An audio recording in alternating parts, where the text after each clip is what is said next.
அவரை தொழுது கொள்கிறவர்கள் அவர் சும்மா விடுகிற தேவன் அல்ல. உங்களுக்காக அவர் கடும் வைராக்கியம் கொண்டேன் என்று சொல்லுகிறார். அதற்காக மகா உக்கிரமான வைராக்கியம் கொண்டேன்.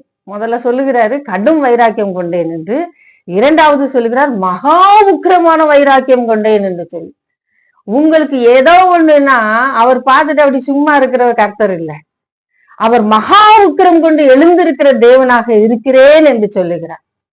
பிரியமானவர்களே, அமலேக்கியர் இஸ்ரவேலர் வனாந்திர வழியில நடந்து வந்து கொண்டு இருக்கும் பொழுது, களைத்து இளைப்படைந்து இருக்கும் பொழுது, அவர்கள் கர்த்தருக்கு பயப்படாமல் அவர்களில் மிகவும் பலவீனப்பட்டவர்களை அவர்கள் வெட்டி போட்டு கொலை செய்ததை நாம் பார்க்கிறோம். துணிகரமான ஒரு காரியத்தை செய்தார்கள்.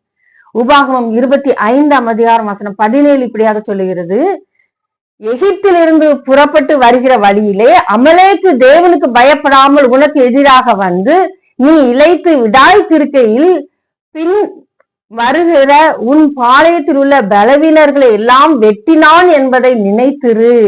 உன் தேவனாகிய கர்த்தர் நீர் சுதந்திரித்துக் கொள்ள உனக்கு கொடுக்கும் தேசத்தில் சுற்றுப்புறத்தராகிய உன்னுடைய சத்துருக்களை எல்லாம் உன் தேவனாகிய கர்த்தர் விலக்கி உன்னை இளைப்பார பண்ணும் போது நீ அமலேக்கின் பெயரை வானத்தின் கீழ் இராதபடிக்கு அழிய பண்ண கடவாய்.